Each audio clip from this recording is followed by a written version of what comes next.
I want to show you what these 6 verses in Ephesians 1 are all about. And then I want to show you how these verses fit into the context of chapter 1. And then I want to show you how they relate to the entire book of Ephesians as a whole. I think what you're going to see is that these 6 verses show us something incredible about the spiritual blessings that God the Son gives to Christians. Let's get started.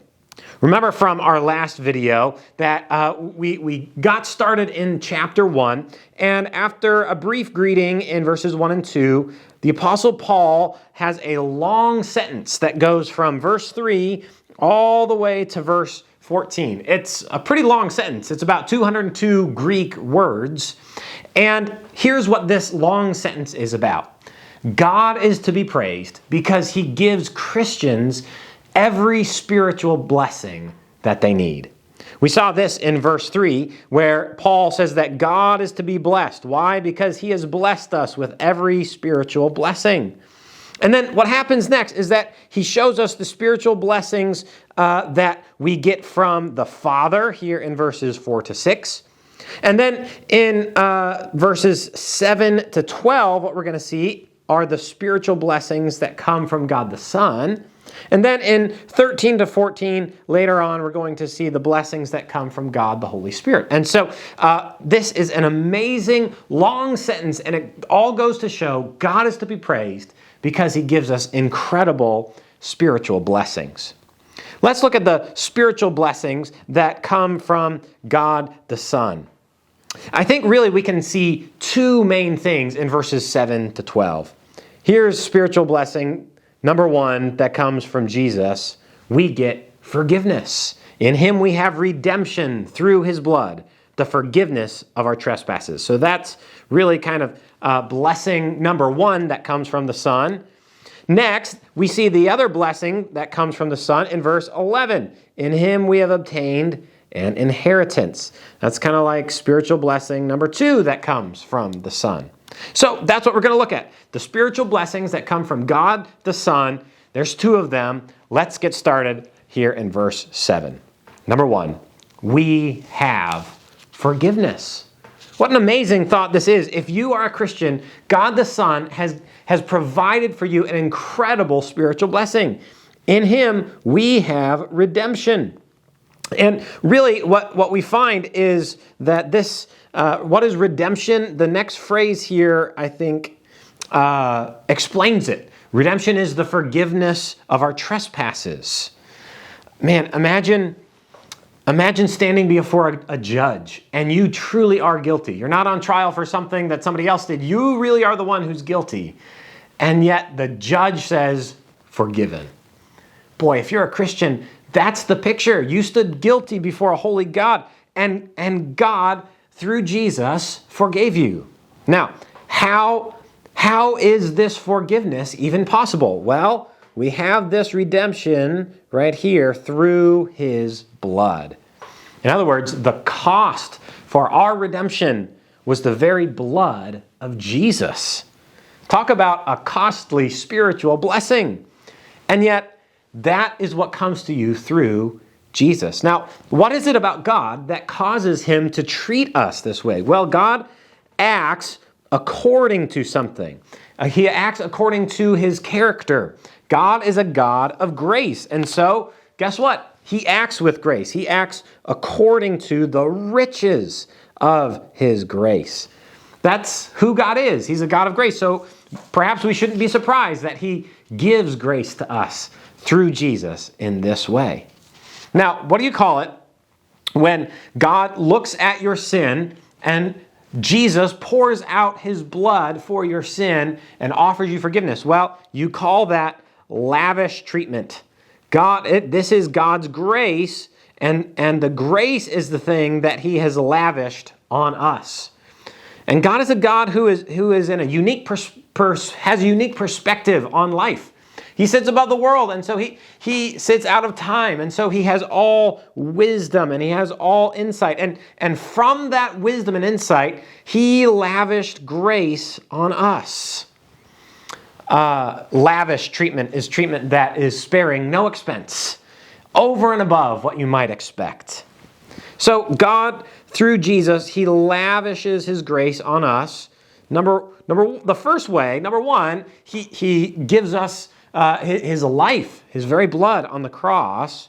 But I think there's another way that we're going to see that God lavishes his grace on us. We see that here in verses 9 and 10. The next way that he lavishes grace on us is that he makes something known to us. How does God lavish grace upon us? Making known to us the mystery of his will. God has given us grace this way. He's made known to us what the mystery of his will is. In the Bible, a mystery, it's not like a Hardy Boys mystery that you got to solve. It's something that has not yet been revealed. I always think of like a statue with a veil draped over it, and you yank the veil away, and the mystery is revealed. The statue is revealed, and so that's kind of what God's will is like. The mystery of his will, God has made known to Christians, and that's grace. Well, you may be asking, okay, what exactly is his will? What is it that he made known to us? Well, here's what it is. It's actually in verse 10, the second part of verse 10. It's this: to unite all things in him, things in heaven and things on earth. We might call this the what of God's will. What is the mystery of his will? Well, here it is: to unite all things to him, things in heaven and things on earth. Okay, God the Father has a grand plan for history, and this plan involves Jesus. God's plan is that Jesus would come to earth, he would die on the cross, and through his death he would unite. He would unite Jew and Gentile into one family, all under the headship of Christ. Now, we see this here, but we see this also in the broader context. As we zoom out and we move over to chapter 2, listen to these verses as Paul kind of gets at this idea again. Verse 14, for he himself is our peace, who has made us both one, and has broken down in his flesh the dividing wall of hostility, by abolishing the law of commandments expressed in ordinances, that he might create in himself one new man in place of the two, so making peace, and might reconcile us both to God in one body through the cross. Okay, so do you see that same idea here? What is God's will? What was he going to do? Well, he's going to send Jesus, and Jesus is going to unite all things in him, things in heaven, things on earth. This will of God, he made known to Christians. Aren't you so glad that God made known to you his will? Now, this will centers around Jesus. It's set forth in Christ. You might say it's displayed in Christ. And I love this. I love this. God didn't make known his will begrudgingly. It's not like he's like, oh, great, I guess I got to fill them in. No, he did this on purpose. According to his purpose, he did these things.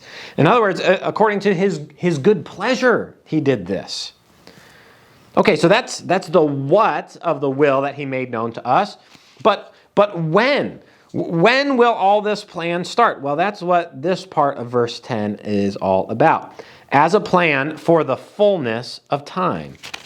In other words, this plan would take place, this plan of Jesus uniting all things to himself, it would take place at exactly the right time. Galatians 4:4 says this: when the fullness of time had come, God sent forth his Son. Okay, so let's sum up. So God the Son gives us some incredible spiritual blessings. The first that we see here is this: we have forgiveness. And that's an amazing gift. What else would you pick? Now we're going to look at the second spiritual blessing that comes from the Son here in verse 11. Here it is. In him we have obtained an inheritance. An inheritance. I think this is so amazing. Through Jesus, we receive eternal life. You know, I just think if I was going to ask for anything from God, what blessing would I pick? I would pick, God, would you forgive me and would you give me eternal life? Like, that's on the top of my list. And those are the very things that God gives us. I think this is so important for us to understand. Now, I want you to also notice a theme going on. Perhaps you've seen it here, verse 11, these words being repeated, in him. We're going to see it up here in verse 7, in him. And then we also see it in verse 13, in him. Well, these are all referring to the Son. In him, in him, in him. They're all referring to Christ. Blessings that come from Christ.